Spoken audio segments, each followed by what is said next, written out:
মানে এখানে কি কিয়ামত, ওয়াকিয়া মানে কি একটা আন্তর্জাতিক চক্রান্ত চলতেছে মানুষকে কিয়ামতের আলোচনা থেকে বিরত রাখার জন্য।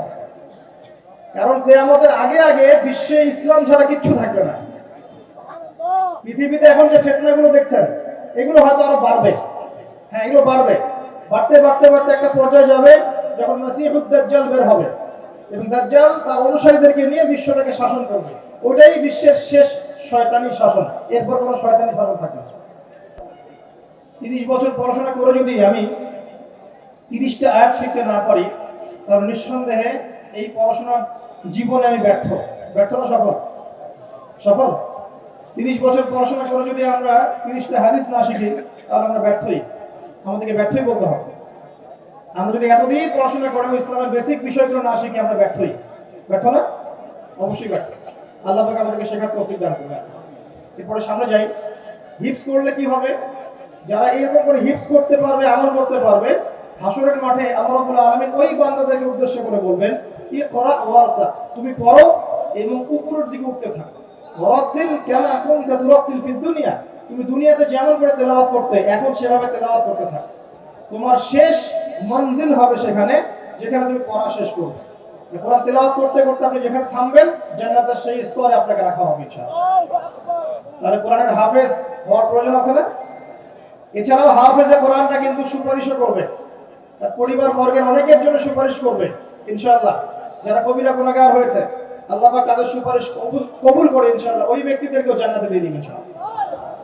আল্লাহ পাকের কাছে আমরা দোয়া করি যেন আমরা কোরআনে হাফেজ হতে পারি, আমরা যদি নাও পারি আমাদের সন্তানদেরকে যেন হাফেজ বানাতে পারি ইনশাআল্লাহ। বারবার একটা কথা বলি প্রত্যেকটা মাহফিলে গিয়ে যে আল কোরআনের আলো ঘরে ঘরে জ্বলবে না যতক্ষণ পর্যন্ত ঘরে ঘরে কোরআনওয়ালা মানুষ তৈরি হবে না। প্রত্যেকটা ঘরে আমাদের অন্তত একটা করে কোরআনওয়ালা মানুষ লাগবে, তো লাগবে না? একটা করে কোরআনওয়ালা মানুষ তো লাগবে কমসে কম। আল্লাহ পাক আমাদের সন্তানদেরকে কোরআনওয়ালা মানুষ হিসেবে মানুষ করার তৌফিক দান করুন। আমি বলছি না আপনারা ডক্টর ইঞ্জিনিয়ার হবেন না, জেনারেল পড়াশোনা ছেড়ে দিবেন, এগুলো বলছি না। এই পড়াশোনা ছেড়ে দিলে আপনি কোরআন সুন্নাহকে হাতে নিয়ে বিশ্বকে চ্যালেঞ্জ করতে পারবেন না। এই পড়াশোনা দরকার আছে, কিন্তু আপনার ভিত্তিটা হতে হবে কোরআন সুন্নাহ কেন্দ্রিক। করা যাবে না ইনশাআল্লাহ? আল্লাহ তৌফিক দান করুন। আমিন। 3 নম্বর হচ্ছে কোরআনের আদেশগুলো আমাদের মেনে চলার চেষ্টা করতে হবে। 4 নম্বর কোরআনের যে নিষেধগুলো আছে এগুলো বর্জন করতে হবে। 5 নম্বর কোরআনের দাওয়াত মানুষের কাছে পৌঁছাতে হবে। যতজন আপনার দাওয়াতে ভালো কথা ফিরে আসবে সবার নেকি ইনশাআল্লাহ আপনি পাবেন ইনশাআল্লাহ। এবং 6 নম্বর কোরআনের কিছু বিধান আছে, বিধান এগুলোকে পাশ কাটিয়ে যাওয়া যাবে না, এগুলোকে বাস্তবায়ন করার চেষ্টা করতে হবে। আল্লাহ পাক তৌফিক দান করুন। এই 6টা কাজ যখন একত্রিত হবে তখন এই যে আল্লাহ পাক নাযিল করবেন কোরআন, বিশাল কসম করে নাযিল করেছে, এর হকটা আদায় হবে। এবং যেভাবে আইয়ামে জাহিলিয়াতের সেই যুগটা পরিবর্তন হয়েছিল ইনশাআল্লাহ এই যুগের জাহিলিয়াতও পরিবর্তন হবে ইনশাআল্লাহ। আমি আইয়ামে জাহিলিয়াতের যে পাপগুলোর কথা বলেছিলাম মনে আছে তো? সেগুলো এই যুগে নাই। এই যুগে শিরক নাই, এই যুগে সুদ নাই, মাদকদ্রব্য, নারী জাতির অবমাননা, গোত্রীয় হানাহানি নাই। তার মানে আমরাও তো জাহিলিয়াতে আছি নাকি?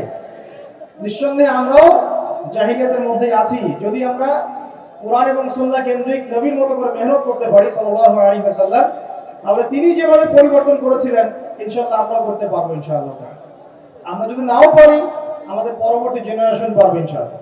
তারা যদি না পারে তারপরের জেনারেশন পারবে ইনশাআল্লাহ। যে পারবে না বা চেষ্টা করবে না আল্লাহ পাক তাদেরকে সরিয়ে দিবেন। আল্লাহ পাক সরিয়ে দিবেন। আল্লাহ পাক বলেন ইন তানসুরুল্লাহ ইয়ানসুরকুম, তোমরা যদি আল্লাহর দ্বীনকে সাহায্য করো তবেই আল্লাহ পাক তোমাদেরকে সাহায্য করবেন। ওয়া ইউসাব্বিত আকদামাকুম, তোমাদের পা দৃঢ় রাখবেন। ওয়া ইন তাতাওয়াল্লাউ, আর তোমরা যদি মুখ ফিরিয়ে নাও, ইস্তাবদিল কওমান গায়রাকুম, আল্লাহ পাক তোমাদেরকে সরিয়ে দিয়ে নতুন কওমকে নিয়ে আসবে। সুম্মা লা ইয়াকুনু আমসালাকুম, তারা তোমাদের মতো অপদার্থ হবে। এটা আল্লাহ পাকের সুন্নাত। পৃথিবীর প্রত্যেক মুসলমান যদি তার উপর দায়িত্ব ছেড়ে দেয় আল্লাহ পাক অমুসলিমদেরকে হেদায়েত দিয়ে ইসলামে নিয়ে আসবেন ইনশাআল্লাহ। আল্লাহ পাকের কোনো পরোয়া নাই। আমি আপনি দাওয়াতি কাজ না করলে, ইসলাম চর্চা না করলে, প্রচার প্রসার না করলে ইসলাম ভেঙে পড়বে না, থেমে যাবে না। বরং আমরাই ইতিহাস থেকে হারিয়ে যাব, ইতিহাস থেকে আমরাই হারিয়ে যাব। যারাই আল্লাহ রাব্বুল আলামিনের বিধান এবং ওহীর সাথে কুসম্পর্ক রাখবে, বিরোধিতা করবে এবং এটাকে ডমিনেট করার চেষ্টা করবে, আল্লাহ পাক তাদেরকে ইতিহাস থেকেই মুছে ফেলবেন। এটা সুন্নাত। নমরুদকে এখন কেউ মনে করে না, করে? ফেরাউনকে কি মনে করে এখন আজ যদি সামুদ যদি কোনো অস্তিত্ব আছে? কওমে নূহের কোনো অস্তিত্ব আছে? শুআইব আলাইহিস সালামের কওম কি বেঁচে আছে? তারপর ঈসা আলাইহিস সালামকে যারা ওই যে ক্রুশে লটকাতে চেয়েছিল ওরা কি কেউ টিকে আছে? মুসা আলাইহিস সালামের সাথে যারা বিরোধিতা করেছিল ঠিক আছে কেউ? কেউ নাই। এমনকি নবী সাল্লাল্লাহু আলাইহি ওয়াসাল্লামের সাথে যারা গাদ্দারি করেছিল, বিরোধিতা করেছিল, আবু জাহেল, আবু লাহাব, উতবা, সাইবা, কেউ কি বেঁচে আছে? এর ইতিহাস থেকে মুছে গেছে। এটা আল্লাহ পাকের সুন্নাত। কিন্তু প্রত্যেক যুগে যুগের হকপন্থী মানুষরা কিন্তু টিকে আছে, তাদের কাজ টিকে আছে, তাদের আদর্শ টিকে আছে। এটা আল্লাহ পাকের সুন্নাত। আল্লাহ পাক আমাদেরকে বোঝার তৌফিক দান করুন। এবার আল্লাহ পাক এই সূরার মধ্যে এই মেসেজটা দেওয়ার পরে আপনাকে আমি সামনে নিয়ে যাচ্ছি। আল্লাহ পাক কোরআন নাযিল করছেন, কোরআনের হকগুলো ব্যাখ্যা করে দেওয়ার পর আল্লাহ পাক বলছেন, এবার তোমরা প্রথম যে বিষয়ে সতর্ক থাকবে, সর্বপ্রথম তোমরা যে বিষয়ে সতর্ক থাকবে সেটা হচ্ছে ইযা ওয়াকাআতিল ওয়াকিয়া। ওয়াকিয়া মানে এখানে কি? কিয়ামত। ওয়াকিয়া মানে কি? একটা আন্তর্জাতিক চক্রান্ত চলতেছে মানুষকে কিয়ামতের আলোচনা থেকে বিরত রাখার জন্য। কারণ কিয়ামতের আগে আগে বিশ্বে ইসলাম ছাড়া কিচ্ছু থাকবে না। পৃথিবীতে এখন যে ফিতনাগুলো দেখছেন এগুলো হয়তো আরো বাড়বে। হ্যাঁ, এগুলো বাড়বে। বাড়তে বাড়তে বাড়তে একটা পর্যায়ে যাবে যখন মাসিহুদ দাজ্জাল বের হবে এবং দাজ্জাল তার অনুসারীদেরকে নিয়ে বিশ্বটাকে শাসন করবে। ওটাই বিশ্বের শেষ শয়তানি শাসন। এরপর কোনো শয়তানি শাসন থাকবে না। এরপর আসছেন ইমাম মাহদী, তারপর ঈসা ইবনে মারইয়াম এবং ইসলামের খেলাফত। তাদের 40 বছরের রাজত্ব শেষ না হওয়া পর্যন্ত কিয়ামত হবে না ইনশাআল্লাহ। আল্লাহ পাক সবচেয়ে বেশি গুরুত্ব দিচ্ছেন, শুরুই করছেন সূরাতে ইযা ওয়াকাআতিল ওয়াকিয়া। স্মরণ করো কিয়ামতের কথা, যখন কিয়ামত হবে। তাহলে এই আলোচনার প্রয়োজন আছে না? কেন প্রয়োজন? বিকজ সচেতনতা যে সিচুয়েশন সম্পর্কে সচেতন থাকলে আপনি সমস্যাগুলো সলভ করার একটা পথ বের করতে পারবেন। এই তো, নাকি কিয়ামত হবে জন্য আমরা সবাই হাত গুটিয়ে বসে থাকবো? এটা কি আলোচনার উদ্দেশ্য? পাশে আগুন লেগেছে, আগুনটা আস্তে আস্তে এদিকে আসছে। এখন যদি আমি মনে করি আচ্ছা আগুন আসবে, যখন আসুক এদিকে তাকায় থাকি আমি, যখন আসবে তখন দেখা যাবে, এই ব্যক্তি কি বোকা না সফল? আর যদি আপনি সচেতন হন, আপনি দেখছেন আগুন আসছে, সতর্ক আছেন, আপনি তো বাঁচার কোনো পথ বের করবেন, চেষ্টা করবেন, পানি ঢালবেন, না রাস্তা বের করবেন, কিছু একটা করবেন। এখন ফিতনা ফাসাদময় পৃথিবীর যদি ফিতনাগুলো রিড করতে না পারি, আগামী দিনগুলো কেমন হতে পারে একটা এস্টিমেট করতে না পারি, তাহলে আমি আসন্ন বিপদ মোকাবেলা করবো কিভাবে? কিছু মানুষ চাচ্ছে না যে সমাজের বুকে এই ফিতানগুলো নিয়ে কথা হোক, আখিরুজ জামান এবং কিয়ামতগুলো নিয়ে কথা হোক এবং এর সলিউশনগুলো নিয়ে আলোচনা হোক। এটা একটা আন্তর্জাতিক চক্রান্ত চলছে। আল্লাহ পাক আমাদেরকে বোঝার তৌফিক দান করুন। এবং সেই চক্রান্তের অংশীদার যারা আছে, ভিতরের গাদ্দার, দাড়ি টুপি বলাই, তারা চাচ্ছে না যে আলোচনাগুলো সমাজে প্রচার হোক। খুব খেয়াল রাখবেন, নিজেদের বাইরের শত্রুকে চেনা খুব সহজ, ইন্টারনাল এনিমিদেরকে চেনা এত সহজ নয়। মনে রাখবেন, বাইরের শত্রু আপনার এত বেশি ক্ষতি করবে না, ভিতরের শত্রুদের কারণে আপনাকে মার খেতে হবে, জুলুমের শিকারও হবেন আপনি এবং অপবাদও শুনবেন আপনি। এটা অপবাদ, এটাতে অবাক হচ্ছি না আমি এই কারণে, বিকজ শেষ জামানায় সত্য হবে মিথ্যা, মিথ্যা হবে সত্য। সত্যবাদীকে মানুষ মিথ্যাবাদী বলবে, আর ফাসেক মিথ্যাবাদী, মিথ্যুক ভণ্ডকে মানুষ সত্যবাদী মনে করা শুরু করবে। মানুষ দিনকে রাত করবে, রাতকে দিন করবে, ন্যায়কে অন্যায় করবে, অন্যায়কে ন্যায় করবে। আমানতদার ব্যক্তিকে মানুষ খেয়ারতকারী বলবে, খেয়ারতদার ব্যক্তিকে মানুষ আমানতদার বলা শুরু করবে। সুবহানাল্লাহ, এই চলছে এখন সমাজে। এগুলোতে আমরা অবাক হচ্ছি না, বিকজ আমরা জানি যে সিচুয়েশনটা এখন জানার দিকেই যাচ্ছে। এটা স্বাভাবিক, এটাই হবে, এটাই স্বাভাবিক, এমনই হবে। কিন্তু এর মধ্যেও আমাদেরকে আল্লাহর ভয় কলবে জীবিত রাখতে হবে, নবীর সুন্নতে আমল করতে হবে, চেষ্টা করতে হবে এই ফিতনা থেকে বাঁচার পথ ও পদ্ধতি বের করার। কমপক্ষে আপনি আপনার পরিবারটাকে নিয়ে ভাববেন, অন্যের কথা না হয় বাড়ি দেন, কিন্তু অ্যাটলিস্ট আপনি আপনার পরিবারটাকে নিয়ে চিন্তা করবেন।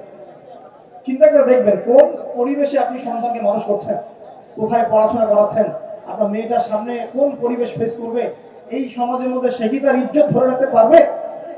চিন্তা করবেন, ওই মেয়ে কি তার সম্ভ্রমের অধিকার ঠিক মতো রক্ষা করতে পারবে? ও কি জিনায় লিপ্ত হওয়া থেকে বাঁচতে পারবে? ও কি ধর্ষণের শিকার হওয়া থেকে বাঁচতে পারবে? চিন্তা করে দেখেন একটু, কোন সিচুয়েশন আমরা আমাদের প্রজন্মকে রেখে যাচ্ছি। আমার ভাই কি মাদক থেকে দূরে থাকতে পারবে? আমার ভাই কি মাদকাসক্ত পরিবেশ থেকে নিজেকে বাঁচাতে পারবে? শিরকের সয়লাভ চলছে, আমাদের ভাইরা কি তাওহীদ শিখতে পারবে? সিচুয়েশন রিড করেন। আল্লাহ পাক এই সূরা প্রথমেই আপনাকে নক করছেন, ইযা ওয়াকাআতিল ওয়াকিয়া, স্মরণ করো যখন কিয়ামত সংঘটিত হবে। লাইসা লিল ওয়াকাআতিহা কাযিবা, এই কিয়ামতের ব্যাপারটা মিথ্যা নয়, এটাকে কেউ মিথ্যা মনে করতে পারবে না। পারবে? পারবে না। একটা শুধু আশার বাণী শুনিয়ে দেই যে 10টা আলামত না দেখা পর্যন্ত কিয়ামত হবে না। কয়টা আলামত? 10টা।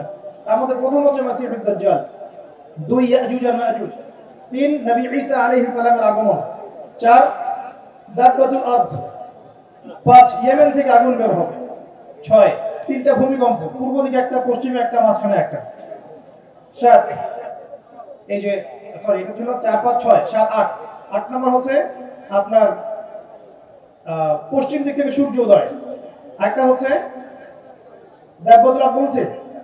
আচ্ছা আরেকটা আমি এই মধ্যে মনে করতে পারছি না, এই 8টা আরো 2টা আছে, হাদিসটা প্রসিদ্ধ মাশহুর হাদিস, সব কিতাবে পাবেন।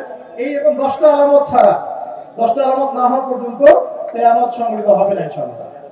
আবার চেষ্টা করে দেখি। 1 নাম্বার মাসিহুদ দাজ্জাল, 2 নাম্বার হচ্ছে নবী ঈসা আলাইহিস সালামের আগমন, 3 নাম্বার হচ্ছে আপনার কি বললাম ইয়াজুজ এবং মাজুজ, 4 নাম্বার দাব্বাতুল আরদ, 5 নাম্বার ইয়েমেনের আগুন, 6 7 8 হচ্ছে আপনার 3টা ভূমিকম্প, 9 পশ্চিম দিক থেকে সূর্যোদয়। একটা মিস করে ফেলছি। এক্স্যাক্টলি, না না আরেকটা আছে, বাতাস না, কে বলতে পারবেন? জি তুফান, তুফান রাইট, সুবহানাল্লাহ। কি নাম আপনার? আপনি হাদিয়া নিয়ে যান আমার কাছে। তুফান, তুফান, তুফান মানে হচ্ছে ধোঁয়া, মানে ধোঁয়া দিয়ে পুরো আকাশ ছেয়ে যাবে। তো এই 10টা কি এসেছে? 10টা এসেছে কি? 10টার একটা কিন্তু আসে না, কিন্তু মাইনর গুলো কিন্তু সব দেখতে পারবেন, পারবেন না? এই উঁচু উঁচু বিল্ডিং এর প্রতিযোগিতা দেখা যায়। সমাজের সবচেয়ে দরিদ্র মানুষ যে উঁচু উঁচু বিল্ডিং নির্মাণ করছে, এটা কি দেখা যাচ্ছে? সর্বস্তরে সুদ দেখা যাচ্ছে। জিনা বাড়ছে না কমছে? মাদকদ্রব্য বাড়ছে না কমছে? অশ্লীলতা বেহায়াপনা বাড়ছে না কমছে? এই যে নগ্ন মুভিজ, পর্নোগ্রাফি বাড়ছে না কমছে? মুসলিমদের ফাটল বিভক্তি বাড়ছে না কমছে? সময় সংকীর্ণ হচ্ছে কিনা? আল্লাহর আযাব গজব গুলো আসছে কিনা একটা একটা? মুসলিমরা সারা বিশ্বে মার খাচ্ছে কিনা? কতগুলো নেবেন? নারীরা কি ছেলেদের পোশাক পরছে? ছেলেরা কি মেয়েদের পোশাক পরছে? বলতে গেলে এটা নিয়ে আলোচনা করতে হবে। পরে নিয়ে যেগুলো 10টা বাদ দিয়ে যতগুলো দেখা যায়, এগুলোর প্রায় 95% আমরা সমাজে দেখতে পাচ্ছি না।